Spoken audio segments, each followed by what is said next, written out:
15 мая 2022 года. С вами снова я, Орти Аслан, на канале Реалити. Опять незапланированный стрим у нас сегодня.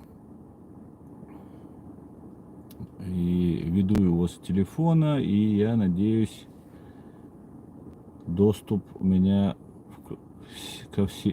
для всех здесь включен. Почему-то пока еще никто не видит. Ну ладно. Ну все, вот, первые зрители появляются. Всех приветствую, друзья. Ассаламу алейкум. Витаю всех. Хотел бы начать с новости, как обычно, с новостей, которые передают вооруженные силы Украины. На сегодняшний день 27 400 единиц оккупантов уничтожено, штук оккупантов уничтожено. Огромное количество техники. Сегодня перевалила цифра в 200 самолетов, столько же приблизительно вертолетов сбито. Ну, все отлично. Война, как бы это ни звучало кощунственно, война всегда это зло, это смерть, это кровь, боль. Но, несмотря на это, оккупанты, которые рассчитывали очень быстро покорить Украину, несут огромные потери. Также, конечно же, несут потери и украинская сторона несет потери. Эти цифры нам украинская сторона не называет. Фашистской России верить даже близко нельзя цифрам, которые они называют. Но мы слышим от официальных лиц, иногда от официальных лиц Украины, что потери имеются. И, конечно, это неудивительно. Война очень жестокая, коварная, подлая, с подлейшим врагом. Поэтому вот такие вот дела. Еще раз всех приветствую, кто вошел. Ва алейкум ассалам, ашволь, шавега. Витаю вас, друзья. И хотел бы в начале, гражданин Ичкери, Ури, Аслан Лор, Шаверга, Машвой. В начале хотелось бы еще затронуть тему касательно мобилизации, о которой все говорят. Я просто в последнее время не так много мог уделять, точнее, не все время мог уделять вот, новостям, которые нам приходят. Ну, все говорят по мобилизацию, будет сейчас мобилизация и так далее, и так далее. Ну, на самом деле мобилизация идет давно. С первых дней войны, хоть и Путин отрицал, что принимают участие срочники, с первых дней эти срочники принимают участие в войне. Скрытая мобилизация, так называемая скрытая мобилизация, я не знаю, что подразумевают под этим скрытой мобилизацией, под этим термином. Мобилизация как таковая идет. Мы видели документ, который нам предоставила военная разведка Украины, где террорист и оккупант Игорь Кочнев, который является руководителем банды УФСБ во временно оккупированной Чеченской Республики Ичкерия, посылает там письмо, обращение к главарю банды УФСБ по городу Аргун, тоже Чеченской Республики. И где он говорит, что нужно предоставить ему данные по всем лицам, которые условно осуждены, средней тяжести, там, за тяжкие преступления осуждены. И мобилизация как идет, так и идет. Просто забираются сперва люди менее защищенные, менее перед государством имеется в виду. Поэтому ничего необычного в этом нет. Но нужно понимать, что Россия не отстанет. Об этом много раз мы говорим, давно говорим, до начала этой войны. Наши руководители, в том числе Джагар Дудаев, говорим об этом, что Россия и Украина схлестнутся на непримиримых позициях. Ну вот, в любом случае Россия потратит максимум усилий для того, чтобы Украину покорить. И, конечно же, у нас большие шансы не дать это сделать фашистской России. И, наверное, впервые в истории Украины, впервые в истории нас, чеченцев, нашей истории, мир объединился так сильно против фашистской России и желают победы Украины, что это, в принципе, не то, что у нас есть шансы, у нас есть, можно сказать, стопроцентная уверенность в том, что мы выиграем в этой фашистской, у этой фашистской России. Главное еще, я бы хотел обратиться и к кавказцам, к чеченцам, раз делаю на русском языке, то, наверное, кавказцам будет полезно послушать по поводу вот этой мобилизации и войны, в которую их ввязывают. Сегодня было опубликовано у меня на канале, я эту новость опубликовал, опять же, Вооруженные силы Украины публикуют фамилии, имена, фамилии участников вот этой агрессивной войны против Украины, Северного Кавказа, в частности, Чеченской Республики. Есть несколько уроженцев Катриюфта, это тоже, я этих лиц тоже уже устанавливаю, которые там есть. И хочу напомнить и кавказцам, и чеченцам в частности, мы, чеченцы, мы не являемся россиянами, это не наша война. Президент Путин не является нашим президентом, это русский президент, российский президент. Мы, как и Украина, сражались, продолжаем вести свою борьбу, в том числе вооруженным способом ведется борьба, в том числе на территории Украины. И мы, чеченцы, должны ни в коем случае не должны принимать участие, так как, во-первых, все, кто туда будет отправлен, так или иначе будут утилизированы.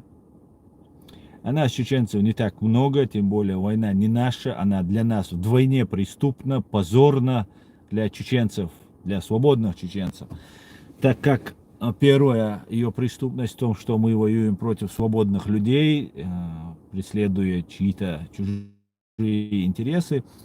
А вторая причина, мы воюем под командованием тех, точнее вы воюете под командованием тех, кто вчера нас убивал. Поэтому для вас она вдвойне несправедлива и позорна. Более того, те люди, кто принимал участие, навсегда остаются в списках, их фамилии, имена становятся известными, и эти люди рано или поздно будут привлекаться к ответственности. Так что, и это касается не только кавказцев, хотя я, конечно, особо обращаюсь к кавказцам, особо обращаюсь к чеченцам, но это касается и другие народы, которые проживают на территории фашистской России, в том числе и русские, да, и вас это тоже касается. Для вас это должно быть позорно, прискорбно, постыдно и так далее, и так далее. Принимать участие в этой позорной, 100% проигрышной войне. Вот такие вот дела, друзья. Давайте я почитаю ваши комментарии. Довели, алейкум салам. Всех вас приветствую, друзья. Рад вам. Не мог выходить в эфир. Папа Джонни, тоже тебя. Здравствуй, Джонни. Так, здравствуйте, здравствуйте, здравствуйте. Не понимаю, почему так много кадыровцев в Украине. Полонок Мукачева. Подожди-ка, как вас там? Мукачева. Ну, кадыровцев не так уж и много, если брать в процентном соотношении. Очень даже немного кадыровцев. Есть другие народы, которые принимают там тоже участие. Больше всего погибших из республики Дагестан. И так далее, и так далее. И поэтому акцентировать внимание отдельно на каких-то кадыровцев вам не стоит. Мы сами будем акцентировать на них внимание. И очень это делаем упорно, усиленно, постоянно. Просто, знаете, очень много пропаганды велось все это время по отношению к кадыровцам. Из этих людей делалась какая-то, как это говорит Хусейн Исханов, такой пузырь надувался, шарик такой надувался, за которым прятались истинные виновники всего. Конечно же, это нисколько не освобождает от ответственности самих кадыровцев, которые позволили сделать себя инструментом в руках вот этой фашистской гибни. Но при всем при этом нужно понимать, что их не так много.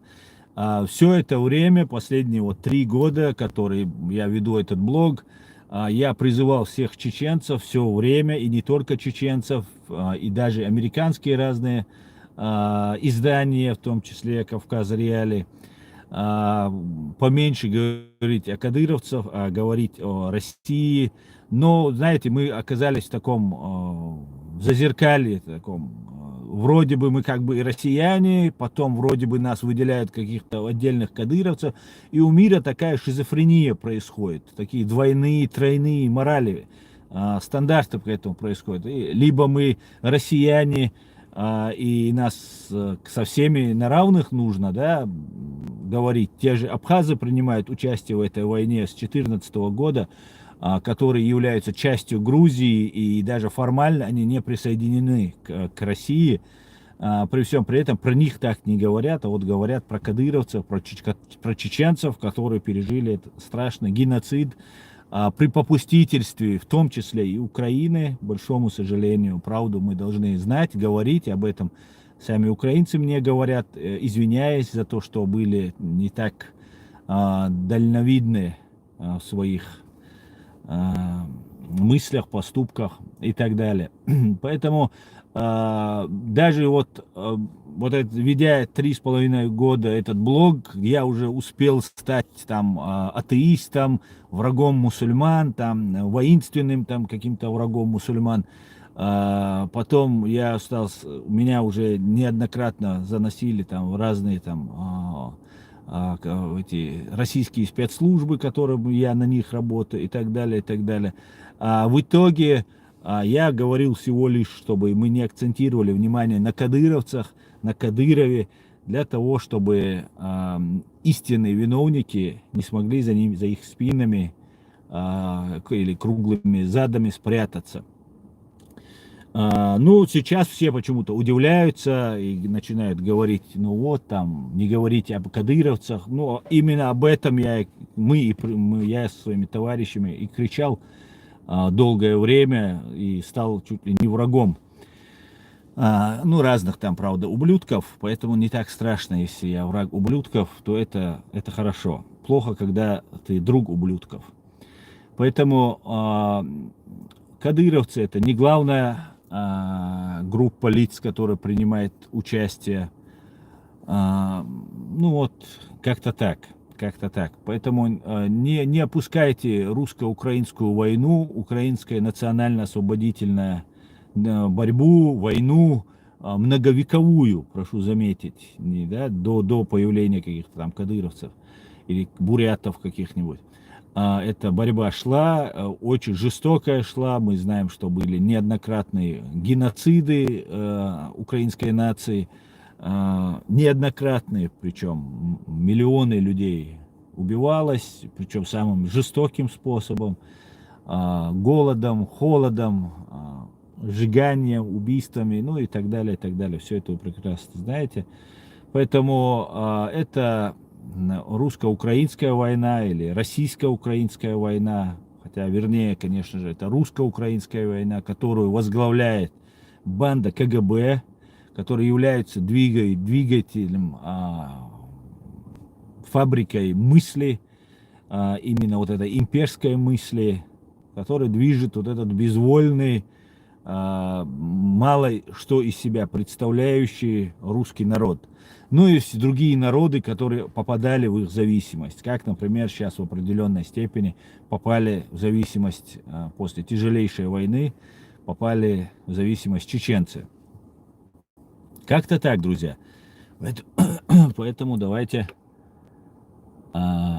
пишите ваши комментарии и будем разоблачать. Так, призрак Украины, алейкум салам. Ури, нет, Ури, социал он Украины. Маш оверса ваш Дерес леди Хомашуэль. Ассаламу алейкум, брата. Алейкум ассалам. В последнее время активизировались ГБшные шариачки. Разоблачайте этих подонков. Шульдамаг, присоединяйся к разоблачению. Тузики по спецоперации вредят нам Мюжги-Бичиш. Так. Ассаламу алейкум. Асколю алейкум салам. И так далее, и так далее, и так далее. Асколь. Так.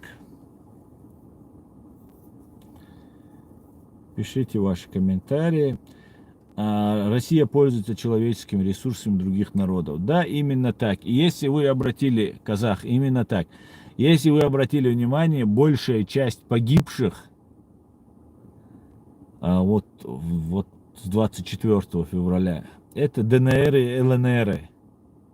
Представьте, какая подлость случилась, какая жестокость случилась, да, с этими людьми.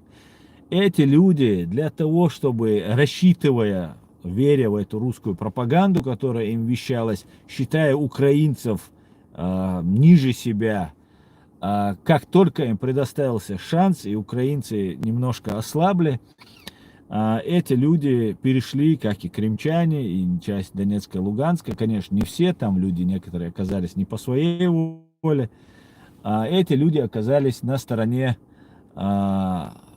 России. Фактически это предатели России, Украины, перешедшие на сторону России.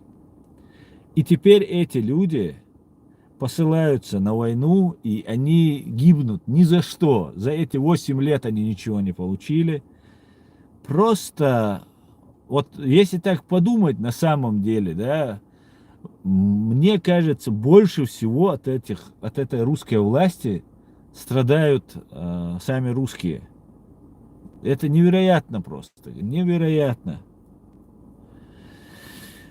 Вот что происходит. То же самое можно сказать по отношению к другим народам. Да? И возьмем тех же кадыровцев, которые пошли на сторону врага, когда наше сопротивление ослабло, когда люди, которые боролись за свою свободу и независимость, фактически маргинализировались, их маргинализировали, когда фактически все стало плохо,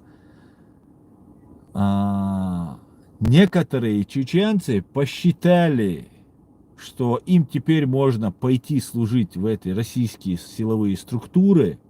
Да, они не будут убивать чеченцев, но они будут просто служить России. Ну, фактически убивать уже некогда, если вы помните, после 2017 года, после того, когда Сулейман Гезмахмаев, сотрудник одного из полка фашистской оккупационных банд, находящихся на территории Чеченской Республики, выехал сюда и рассказал нам о массовой казни, когда перевели Игоря Хвостикова, главаря банды УФСБ по Чеченской Республике, в Татарстан. С тех пор убийства в Чечне прекратились. И фактически, люди служили просто, не убивая чеченцев. Да, массово нас не убивали, нас травили, убивали по-другому, не прямо убивали, дискредитировали, дискриминировали. Но при всем при этом эти люди посчитали возможным для себя пойти служить фашистской России. Теперь эти люди отправляются воевать в Украину, и где, конечно же, они будут утилизированы. Большому сожалению, я бы не хотел, чтобы обманутые чеченцы погибали там. Я бы хотел, чтобы эти чеченцы вернулись к своим родителям, к своим семьям. Но вот, к большому сожалению, вот такая вот ситуация складывается. И призываю не ехать, не воевать. Еще раз и еще раз призываю. Зачем Кадыров использует чеченцев? И так-то мало. Зачем Кадыров использует чеченцев? И так-то мало. Нисколько, сколько ему, Кадырову, не жалко чеченцев. Его задача за счет чеченцев быть полезным России, продавать чеченцев, продавать чеченскую кровь, чеченскую землю, чеченские недра, которые находятся в этой земле. Он их продает за то, что его Владимир Путин называет своим сыночком, и так далее, и так далее. И все. Люди просто делают на людях деньги. Делают деньги на своих сородичах, на своих согражданах. И предатели были всегда, к большому сожалению. К большому сожалению, они еще будут, наверное, долго. Наверное, всегда. Но вот чеченцам урок, как говорится. Урок. Но для того, чтобы извлечь пользу из этого урока, мы должны это запечатлеть навеки вечные, с фамилиями, с именами, с преступлениями, с решением, с подписью внизу, с решением суда.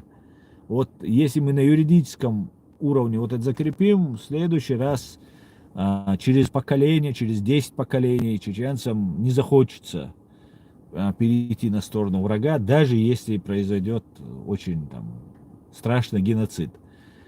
Вот такие вот дела. Ладно, давайте почитаю ваши комментарии, друзья.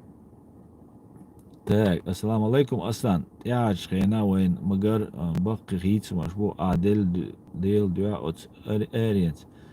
Деятельность лилваш беш цаметк билгалин воушах туахча мелдик хирдар уэ оми саму дейрдар. Ва алейкум ассалам. Так, я шхена так. Адел дуа от эриенс. Милутига кайк мильшбу деятельш Аллах, которые работают на чеченский народ. Кого из деятелей? Я каждый раз провожу стримы через Zoom провожу, кто может, любой желающий подключиться и говорить. Но нет таких. Я пока не вижу, если честно, друзья. Я, знаете, замечаю здесь, что люди, которые кормились при Ичкерии за счет Ичкерии, да, кто-то продавал русским, кто-то просто разграблял эту республику и деньги, которые полагались народу, кто-то сейчас присоединяется к этому процессу, подключается. Я не вижу реально, вернее, я вижу этих людей, их очень мало их. В основном все хайпуют, делают какие-то свои там, преследуют свои какие-то личные интересы. Поэтому я готов со всеми разговаривать. У меня есть Zoom, с кем я открыт для общения. Против меня ведется активная работа, врагов очень активная работа. И я немного ограничен в прямых контактах с людьми, как я это делал раньше, потому что даже те люди, которые нисколько ни в чем не замешаны, я просто поставил немножко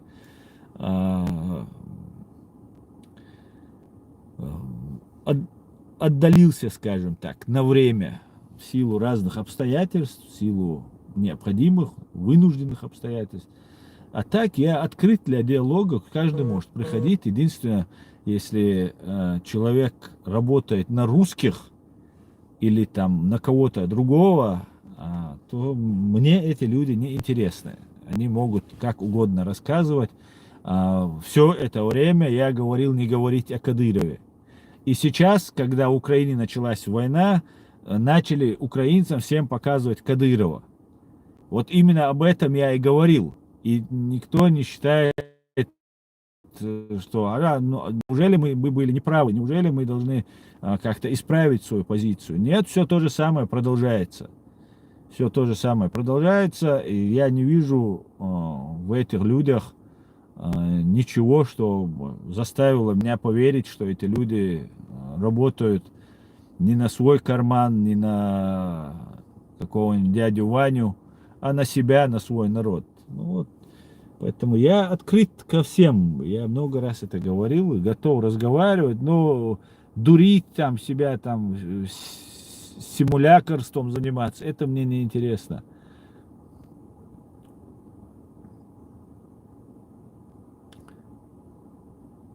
С Кавказскими республиками сложнее. Им надо сначала выйти из Русни. Ичкерии надо всего лишь добиться деоккупации. Абсолютно верно, Шульдамак. И знаешь, что самое важное, Шульдамак, в этом деле? Чтобы нас сейчас не опустили на уровень других субъектов Российской Федерации. И если нам скажут, ну вот сейчас мы вам даем свободу, вот вы сейчас получаете свою свободу, друзья, но вы должны сейчас, как Татарстан, там, как другие республики, начать выходить из состава России, типа мы вам даем. Конечно же, в нашем положении можно, конечно, соглашаться на любые условия, но тогда мы теряем легитимное наше правительство Ичкерии, за которое мы заплатили 300 тысяч наших граждан. И виновные ответственность в убийстве стольких людей могут фактически уйти или попробовать уйти от ответственности. Поэтому и все наши затраты, мы всему миру кричали: эй, мир, мы независимое, суверенное государство. И вы не можете так просто вот отвернуться от нас. Весь мир от нас отвернулся. Понимаете? Все, на весь мир даже сейчас. Вот мы были в Польше, сидит Саакашвили, сидит бывший премьер-министр Украины, Гойзман или Гройзман, не знаю, как его там. И они говорят, они борются с Россией, но они говорят о чем угодно, но только не о самых кровавых преступлениях России. И именно этих же лиц, Путина и всей остальной вот этой кодлы. Так борются они или нет? Или мы для них больше враги, чем Россия, получается? И все сейчас хотят замолчать. Я с этим не согласен. В случае, даже если меня не будет, тоже я прошу не останавливаться. Вот вам кинули косточку, и мы согласились. Нет. Нет, есть справедливость, есть право. Мы занесены в ООН, еще в момент развала Советского Союза. И то, что даже тут на Западе сделали так, не обратили внимания на нас, да, и признали нас. Ну вот Украина, про нее же тоже говорят, что это не до государства, русские говорят, что нет такой нации Украины, нет. Про нас даже нации не говорили, что нет. Ну, народ есть, нации еще, сформировавшейся такой политической нации у нас нет, как бы они говорили. И то же самое они говорят про Украину. Но давайте тоже признаем тогда, Украина тогда не является частью, независимым государством, она войдет в Россию, потом Россия разрешит ей выйти. Давайте так. Или давайте по-честному. А если по-честному, то мы заплатили 300 тысяч жизней, это только заплаченных жизней, это сотни тысяч человека часов, усилий, миллионы человека часов. Это война, которая началась не в 93-м или в 94-м году. Это война, которая 4 века. И у нас она не возникает тогда, когда там кто-то захотел. Вот они захотели, вот сейчас мы давайте не будем копошить, Кофи Аннана не будем вспоминать, генсека ООН, других мы не будем вспоминать. Я, в принципе, дал согласие и для себя решил, что я не буду преследовать никаких западных фамилий, имен, которые не являются гражданами России, которые непосредственно виновны в преступлении. Я для себя решил, это чисто мое личное отношение к этому, я не буду никого преследовать. Но преследовать фашистскую Россию, ФСБ, это мы обязаны делать. Если мы нация, если мы государство, если мы являемся полноценными гражданами своей страны. Вот как-то так это должно выглядеть, а не так, что вот нам сейчас дают. Спасибо, мы уже взяли свое, нам ничего давать не надо. Просто нужно это признать. Наше это наше. Вот и все. И все преступники с первых дней, которых называл Джохар Дудаев, они должны, тот, кто жив, а кто не жив, кто умер уже, того нужно зафиксировать, и чтобы за подписью судьи был вынесен справедливый вердикт, справедливое решение суда. И вот как-то так это должно произойти. А так, что, например, смотрю этого Арестовича, просто отличные вещи говорит, все правильно говорит, и так далее, и так далее. И вот было видео, кусочки мне тут раскидывали, Он говорит, что типа это Чечня это типа внутри России была. Но это не подлость разве, ребят? Я просто не знаю, как к этому относиться. Но если есть какие-то основания назвать нас внутри России, да, частью России, ну вы же делаете подлость. Так скажите тогда документ какой покажите, где мы являемся частью России. На каком основании? Если мы являемся частью России, то почему Россия в 2003 году во время кровопролитных боев проводила референдум по принятию Конституции, включение нас? Типа чеченский народ об этом спрашивали. Хотя принимали участие на этих выборах те же оккупанты, которые там находились. И это все фейк, и в мире это не признано. Нету ни одного документа, подтверждающего, что мы являемся частью России. И тот, кто говорит так, он этого не может не знать. Он не может этого не знать. И любой человек, который нам отказывает в этом праве, для меня, какой бы он ни был на моей стороне, в каком бы украинском окопе он ни сидел, какой бы он там президент этой страны не был, в этот момент, как только президент Зеленский или Арестович или кто-то либо другой незаконно, лживо, лицемерно называет нас частью России, этот человек переходит у меня, для меня, во стан этих же русских, этой же России. Ну а как по-другому это может быть? Ну давайте я скажу, что Украина ведет справедливую войну, они молодцы, они защищаются. Но нужно понять одну простую вещь. Украина это часть России, это один русский мир там и так далее. Ну а так молодцы украинцы, сражаются, свободолюбивые, там хорошие ребята, там добрые там и так далее, и так далее. Правильно будет с моей стороны это? Сейчас кто-нибудь вырежет, конечно, и выложит это все. Я так никогда не говорил. Но, а как это по-другому выглядит? Именно так и выглядит. Любой человек, просто нужно понять, что Чеченская Республика это независимое, суверенное государство. Мы только с этой позиции можем рассматривать любой другой дальнейшее рассмотрение любого другого вопроса, может быть только опираясь на эту позицию, имея фундамент вот этого государства. В противном случае мы теряем ориентиры, мы опять уходим в плавание, непонятное, без каких-либо маяков и ориентиров. Так что вот так вот. Все будет Украина и Ичкерия, а Россию корабль ждет. Да, New Horizons. Дай бог, дай бог.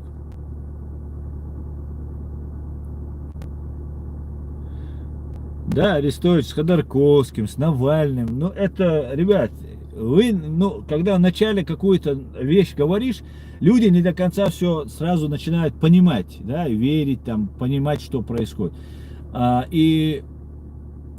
Нужно какую-то вещь, когда выдаешь, и для нее, для непосвященного человека нужно время, чтобы это понять. Нужно... Вот у меня солнце тут все светит и засвечивает.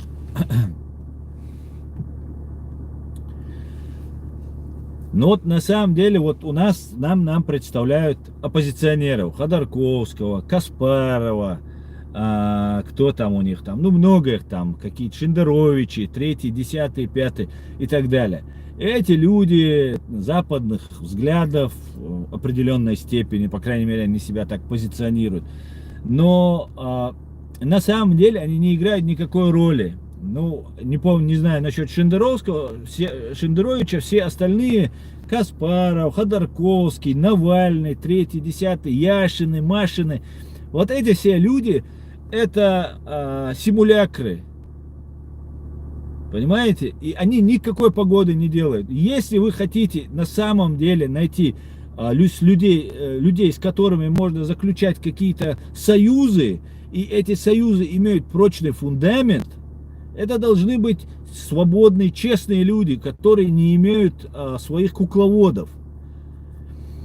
Например, такого человека я неоднократно называл. Это Сотник, это Стамахин. Это вот сейчас Курочкины появились, тоже очень правильную работу ведут. Да, эти люди не обладают там миллионными там поклонниками там и так далее, и так далее. Но посмотрите, у Навального какие поклонники, какая поддержка у него была. Навального посадили. Посмотрите, сколько людей вышло, там 100 миллионов просмотров у него было. Ну и что 100 миллионов? Это ничего не значит, что у тебя там, например, 100 тысяч подписчиков, или у тебя там 10 миллионов подписчиков. Это ничего не значит, если эти люди ничего не делают ради той идеи, про которую вы говорите. Как это выглядит? И вот заигрывать с этими, да, на них делают ставки на Западе. Вот, например, я так полагаю, на Навального делает ставку там Германия, Меркель, например, она ездила к нему в отель, в эту больницу. Отравили его или не? Я не верю в это отравление. Вот, это мое личное мнение, потому что кто такой Навальный, почему его не дотравливают все время, почему он сидит, его не убивают, почему убивают тысячи чеченцев в тюрьмах, а Навального не убивают, почему убивают там огромное количество людей, там своих оппонентов за границей, а Навального не убивают. Нельзя найти какого-нибудь там зэка, который может там пику в бок засунуть и сказать, да, это я сделал, потому что на меня плохо там посмотрел. Но это же все сказки. Мы как будто в это не верим. Вот есть люди, с которыми нужно иметь дело. И вот есть такие же, у которых тоже небольшая поддержка, но эта поддержка настоящая. Это Александр Сотник, это Борис Стамахин. Это люди, которые имеют своих единомышленников. Не баранов, которые идут за ними, потому что на Западе это сказали, там еще где-то это показали. И все, и поэтому нужно поддержать Навального. Нет, настоящие, думающие люди, которые реально будут принимать решения в новой России, в будущей России. Вот есть Навальный, но есть там Сотник, с которыми можно иметь дело. Ну, может, не знаю я, там, какие там отношения у кого как. Ну, если добиваться результата, я шел бы этим путем. А есть люди, которые реально имеют власть в России. Давайте разберем, кто такие КГБшники. КГБшники это те люди, которые очень сильно скооперированы с криминалом и ведут себя соответствующим образом. Поэтому нужно признать, да, хоть я и правозащитник, нужно признать, что преступный мир в России это единственный мир, который в России имеется в виду, который предельно честен. Даже когда задерживают воры в законе, среди них тоже есть агенты КГБ и так далее, и он формировался, поддерживался, курируется КГБ. Воры в законе это те люди, которые имеют реальный авторитет. Реальный авторитет. Это те люди, которые могут привести приговор в исполнение в отношении этой гибни. Гибня же, будучи симулякром, и внутри себя устанавливать те же правила, которые есть у реальных пацанов, вот этих, у этого преступного мира. И они симулируют это все. Они не государственники, которые должны стоять на стороне государства. Они должны стоять, они стоят на позициях бандитов и преступников. Но причем бандитами и преступниками, успешными бандитами и преступниками в преступном мире они стать не могут. Потому что, ну, там особый талант нужен, да, и смелость, и храбрость, и прозорливость, и все остальное. И интуиция, и так далее, и так далее. Поэтому, если же нужно приводить, об этом говорит Джохар Дудаев, я после того, как его прослушал, я думал над этим очень много, и когда я услышал от него эти слова, я понял, что именно так и есть. Если реально, это не значит, я тогда сказал у Киевской Руси, у Сергея Ивановича, про то, что нужно с ворами в законе налаживать отношения. И как бы мне там комментарий, не у меня, а там у другого, у Сергея Ивановича на канале пишут, типа мы правовое государство там и так далее. Сидит какой-то чеченец и предлагает, ну как бы, они стереотипы в голове у людей, что есть чеченец, то он за преступный мир. А наоборот, этот преступный мир, он русский. И к чеченцам он не имеет никакого отношения. Чеченцы даже никогда не были там, за редким исключением, только ворами в законе. У нас свои принципы, и мы их не меняли на какие-то другие. А в России они есть. И что вот правовое государство мне там пишут, что мы должны как-то по-другому, типа с бандитами мы не можем. Но если договариваться с каким-то Ходорковским, с каким-то Каспаровым, они хуже, чем бандиты. Да, у бандитов есть честь, совесть, они не будут такими лицемерами, как эти, а эти стопроцентные подгибнявые Ходорковские, ну, никто не может стать миллиардером, если ты не ходишь под гибней. Потому что и все забирают. Вот сейчас у Тинькофф говорит, вот у меня был там банк какой-то, у меня там забрали там 5-9 миллиардов было, сколько-то осталось там 200 миллионов и так далее, и так далее. Но кто верит Тинькову, что он 20 лет находился и не знал, или он не знает эту систему, как там людей убивают, грабят там и так далее. Но это же абсолютная ложь, абсолютнейшая. И сейчас Тиньков уезжает, а он держал просто этот пакет этих акций, он был номинальной фигурой, и теперь, чтобы заниматься деятельностью, чтобы оказывать здесь, стать каким-то успешным человеком, который будет влиять, да, вот, агентом влияния, и у него забирают все деньги и говорят, давай езжай, занимайся. Так это может выглядеть, потому что, ну что такое Тинькофф изобрел? Ничего он не изобрел, да, нельзя из воздуха там заработать деньги, если ты не связан с КГБ. Поэтому лучше иметь дело с ворами в законе или там с преступными главами разных там субъектов, чем иметь дело с Ходорковскими какими-нибудь. Вот. Если мы хотим наладить нормальный контроль, заключить договор, нужно с преступным миром договариваться в России.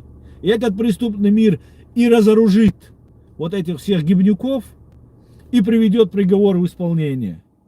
Ну, перед ними мы должны будем, или Запад, или Украина, или Америка, должны будут выполнить свои обязательства. Ну вот, вот это нужно как-то разъяснять людям, чтобы они понимали, что мы говорим не стать самими преступниками, а договориться, решить вопрос в России. Так. Ассаламу алейкум, Асан. Я вас видел постоянно в эфире, но никогда не писал, не задал вопрос. Асан, а что будет с теми евреев, которые покинули историческую родину? Вернем ли им свои дома, когда будет Ичкерия? Ва алейкум ассалам. Я не понял, о чем ты говоришь. Какие дома? Кто-то у них забирал дома? Если у кого-то забрано имущество, любое имущество должно быть возвращено вне зависимости, еврей он или не еврей. И русским тоже нужно будет вернуть. Ходорковский полет, лживые крокодиловые слезы. Да, да, именно так. Поэтому по поводу самой войны, да, вот эта война, это реально историческая война. Война, когда конец России наступает неизбежно. И победителями из этой войны выйдут только украинцы.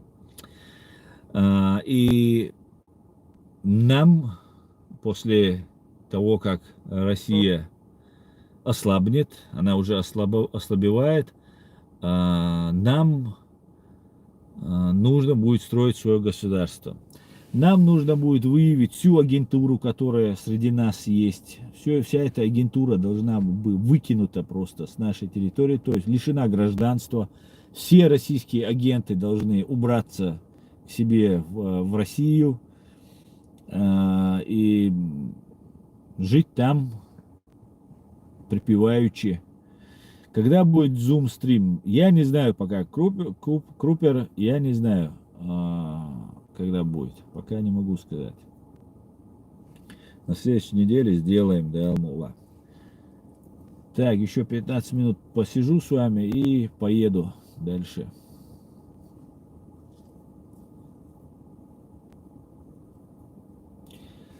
Игорь Федоров, сам привет вам из Краматорска. Витаю, Игорь, приветствую вас. Приветствую. А Zoom стрим я когда буду делать, я скажу предварительно, заранее.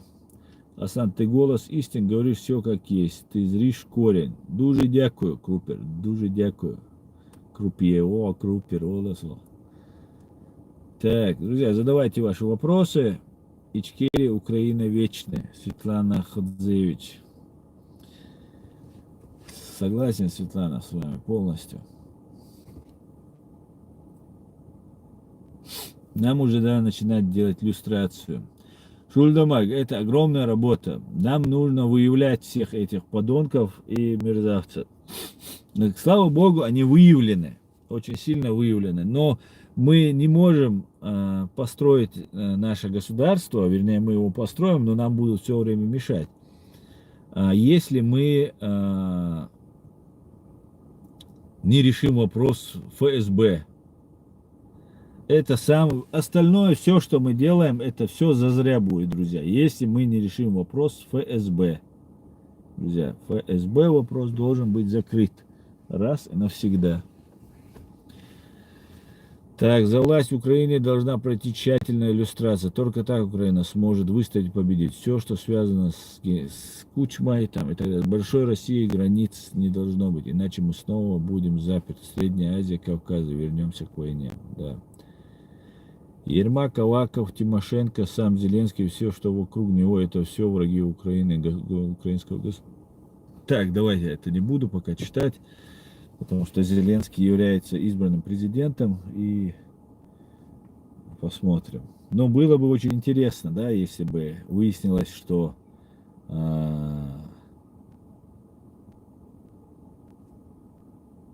Россия взошла бы, и Зеленский капитулировал, да, по договорнику. Было бы интересно, да, если бы такое развитие было бы. Но в любом случае Украина выстояла благодаря ее патриотам. В любом случае лучшие из лучших сынов и дочерей Украины стали на защиту Украины. Я, знаете, вот что думал? В 96-м году, когда идет война, Джохар Дудаев говорит, что после Чечении, Ичкерии, будет Крым, бойня в Крыму будет, Россия и Украина еще схлестнется на непримиримых позициях. Между собой они схлестнутся. И знаете, кто-то может считать, что сейчас это украинская война, это чисто украинцы воюют там и так далее. Но они не видят всей картины, всей полноты картины. Дудаев, находясь в состоянии войны с Россией в 96 году, говорит, что в Украине еще будет война. Это и говорит, что Чечня не отбила охоту, она просто чуть-чуть пристудила чуть-чуть аппетиты России, как и Афганистан. И получается так, что Джохар Дудаев фактически знал, что Чеченская республика будет захвачена русскими фашистами. При всем при этом он не говорил об капитуляции, он не говорил о своей там жизни, спасти свою жизнь. Он призывал дальше продолжать драться. Задумайтесь, президент иностранного государства, который знает, что после его страны напавший на него агрессор пойдет и на следующую страну, не призывает свой народ сдаться, а призывает продолжать борьбу, хотя знает, что будет проигрыш его страны. И потом в 2014 году, 2015 это уже, кажется, когда русские захватили Крым, стоят и ноет, говорит, что у нас там, нас бросили, нам здесь нет, у нас того нет, всего нет, и так далее, и так далее.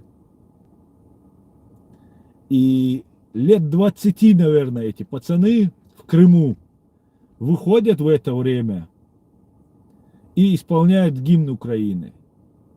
И когда вот этот 40-летний, 45-летний мужик жалуется, что все плохо и пытается бежать с поля боя, с Украины едет молодой парень который, который говорит, что я буду сражаться за свою страну.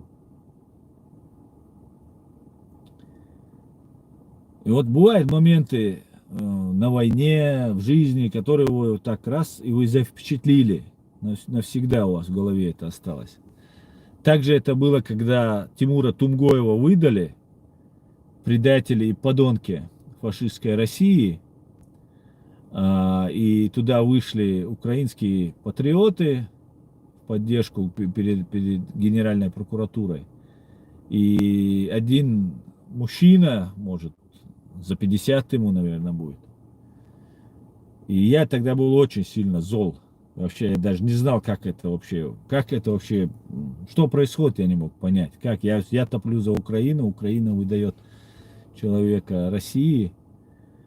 И этот украинец сказал, что если мы это оставим так, нам Бог не простит. И вот это тоже момент, который у меня запомнился. Так и есть. Если такие вещи позволять по отношению к тем, кто вам помогает, то разве достойны эти люди чего-то хорошего? И вот та ситуация, когда украинец бежит от войны, взрослый мужчина бежит от войны, а молодые пацаны исполняют гимн и едут сражаться на эту войну, говорит о том, что говорил и ради чего трудился Джохар Дудаев. Он продолжал борьбу своего народа против превосходящих сил противника, зная, что обречена на оккупацию его страна, для того, чтобы выросли вот эти молодые украинцы, которые потом будут стоять. И он говорил, что свобода, солнце свободы зайдет со стороны Украины. Вот какой стратегический, гигантский просто мозг. И вообще человек такого масштаба был Джохар Дудаев. И может кто-то разделять войну, и там премьер-министр Украины может не сказать про чеченцев, рассказывая про Украину, или Грузия может, там президент бывшей Грузии Саакашвили может там про свою пятидневную войну говорить и говорить, я самый большой враг России.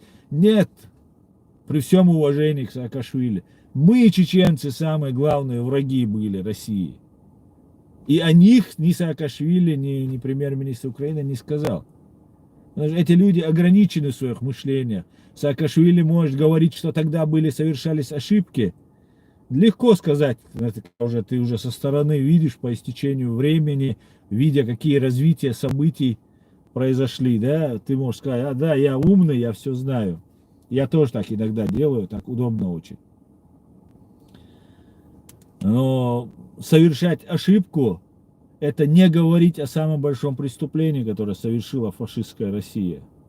Стратегическую, тактическую, человеческую, моральные, там, я не знаю, все просто какие только возможны ошибки, нравственную ошибку совершает человек, который не говорит о Чеченской Республике.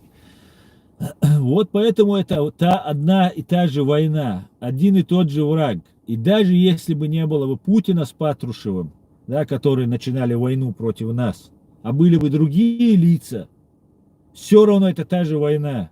Потому что до Путина с Патрушевым вели войну Лобов, Ельцин, Степашин и так далее, и так далее.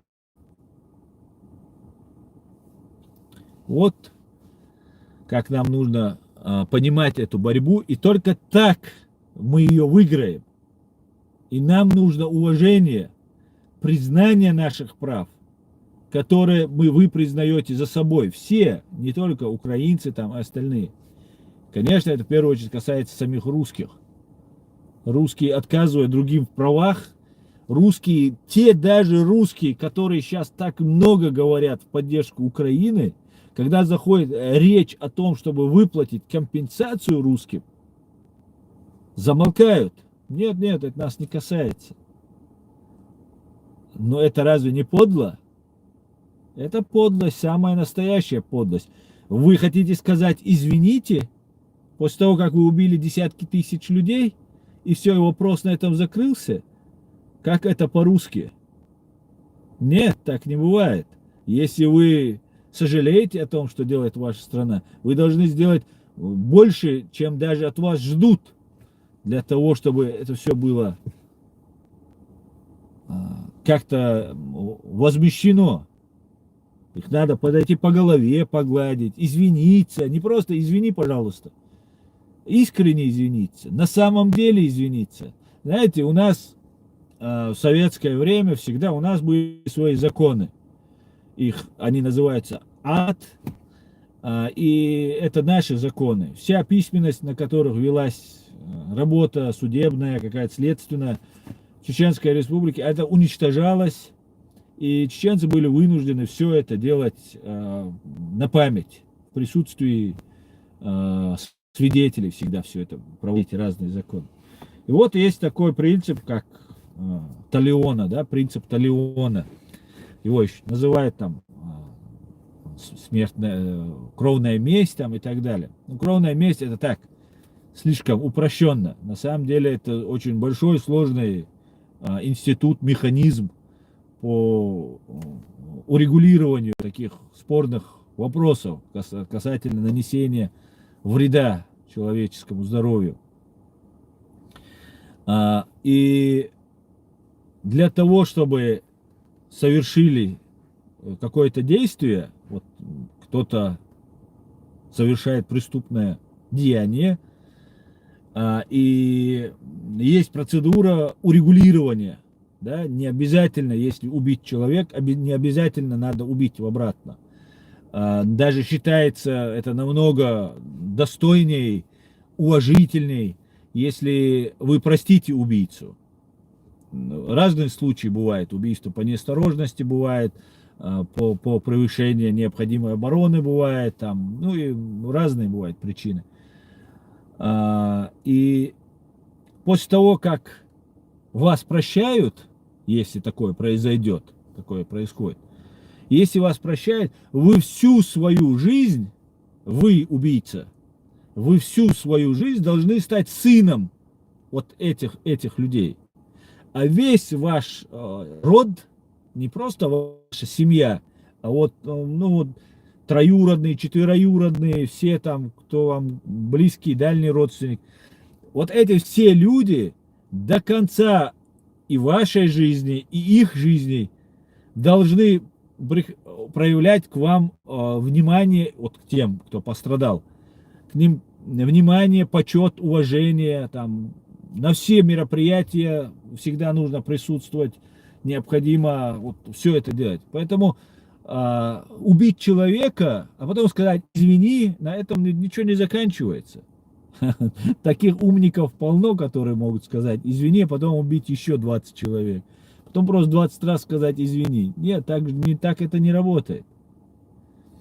И российская оппозиция, так называемая оппозиция, она должна призвать тот же Пиантковский, например. Он говорит, что нам нужно забрать 1 триллион у вот этих КГБшников и передать им этот 1 триллион. Не Украине, не Чеченской Республике. Про Чеченскую Республику они даже считают, что Навальный считает, что слишком нас перекармливают даже. Представьте себе.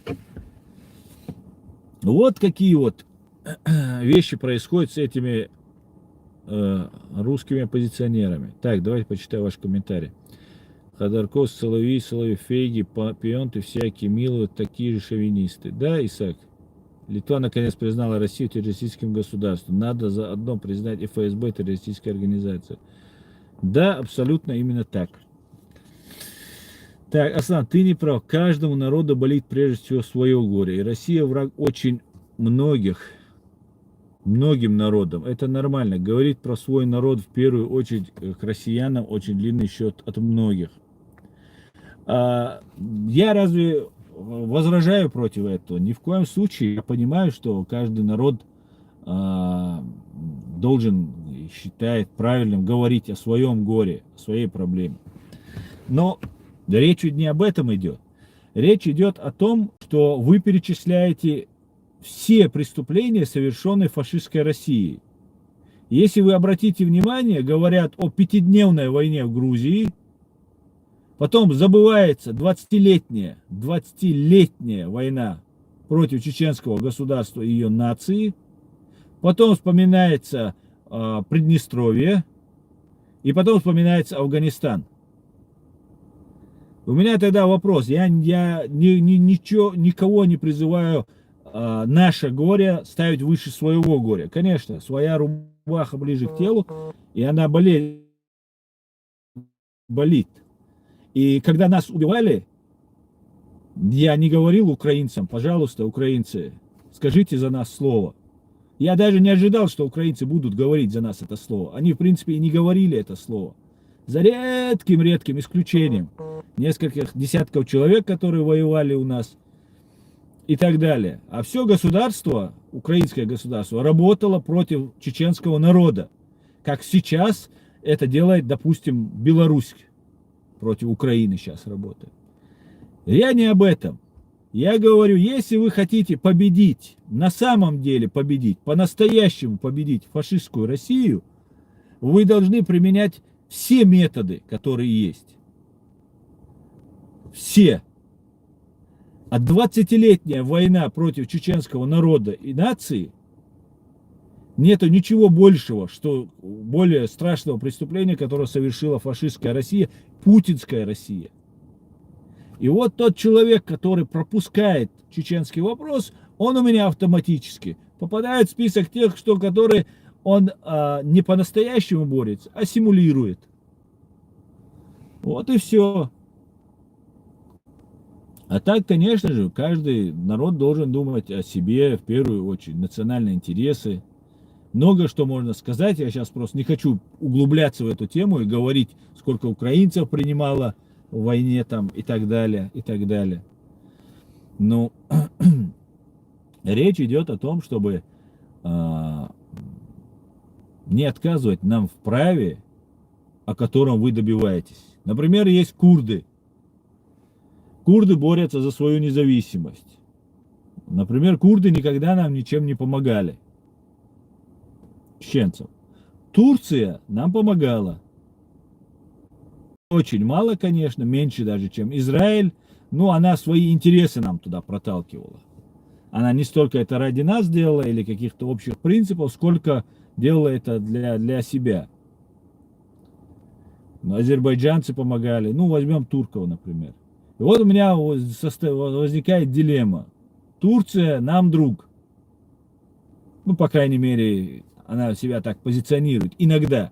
Если бы она была бы настоящим другом, она бы давным-давно бы нам намного больше помогала бы. Но она нам больше друг, чем не друг.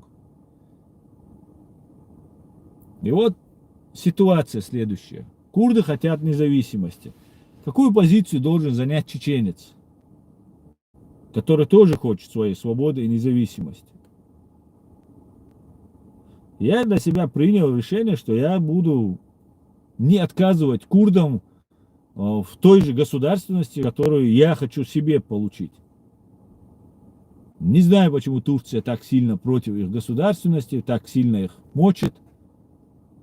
Но это уже давным-давно идущие процессы, в которые чеченцы не должны принимать никакого участия. Как это было в Сирии, в Кобане, когда нас посылали против курдов. Причем эти курды не были за Асада. Если чеченцы туда пришли и воюют против тирана Асада, то зачем они воюют против курдов? Там очень много чеченцев погибло. Кто несет ответственность за эти смерти чеченцев там? Кто? Кто возглавлял это все? Кто их направлял на курдов? Вот мы здесь в Европе живем. У нас здесь пару стычек было с курдами. Кто нас наталкивает на стычки с курдами? Кто это все делает? Почему за все это время не было у нас стычек с русскими? А были стычки с курдами. Курдов накручивают против нас, и нас накручивают против курдов. Я говорю, стоп, нам это не нужно. У нас есть враг, фашистская Россия. Ее флаг развивается над нашими административными зданиями. И мы должны против них предпринимать усилия. А все остальные, кто-то может поехать воевать там за Турцию, он может быть супергенералом турецким, чеченским. Кто-то может поехать там воевать за Сирию, а кто-то за Россию может поехать воевать. Но если они не воюют и не думают о чеченском народе, то они не чеченские герои. Они турецкие, сирийские, там, другие, третьи. Если ты не воюешь за свою родину, и не обязательно с оружием в руках, не обязательно далеко, можно же по-другому воевать. Ты должен в первую очередь воевать за себя. И потом уже это должно вытекать из того, что защищая свое, ты оказался в окопе с украинцами. Это другой разговор. Защищая там, оказался с турком в одном окопе, защищая Чеченскую республику, это другой разговор. А там стать героем Турции или другой страны, чеченцы таких героев не поднимают. Чеченцы поднимают только своих героев. Это не значит, что это не герои, что мы там не уважаем, наоборот. Многие свидетели, как я, поддерживаю украинцев и всегда буду поддерживать. Потому что я защищаю свой народ. И справедливость. И если мой народ выйдет за рамки справедливости, если мой народ будет вести незаконную борьбу, незаконную войну, я буду первым, кто это скажет. Скажет, вы ведете неправильную войну. Это незаконно. Как-то так. Баркал Крупер.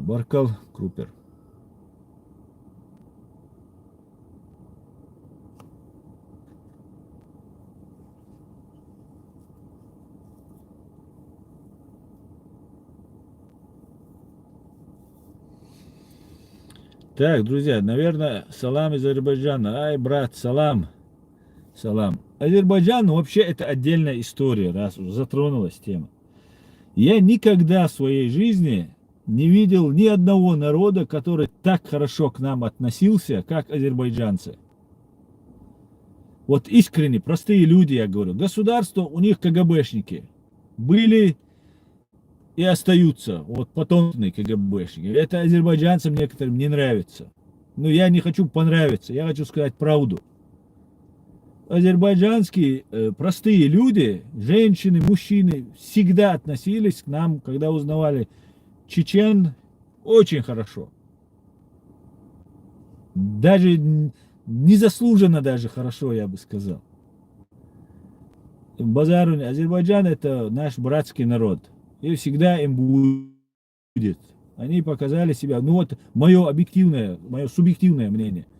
Самые лучшие, самые искренние, скажем так, которые мне довелось видеть в моей жизни.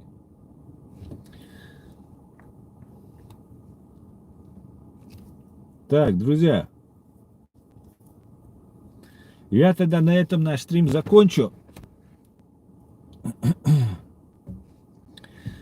Я постараюсь больше не пропадать, просто я был в разъезде, были обстоятельства, постараюсь выходить. Мне удалось провести не короткий стрим с Сергеем Ивановичем, и вот после этого не удавалось. Так что, если что, пишите, не пропадайте, распространяйте наши видео, подписывайтесь. На территории фашистской России наш канал запрещен. Как вы знаете, также мой другой канал запрещен, Аслан Арцуев, который называется. Нас везде преследуют, всячески пытаются нас замолчать, но им это не удастся. Слава Ичкерии, слава Украине! Господи, благослови Америку и, Боже, храни королеву! И, конечно же, Бориса Джонсона. Всего самого хорошего, друзья. Адикюэль Маш Ойль. Ассаламу алейкум. Так, как это выключается?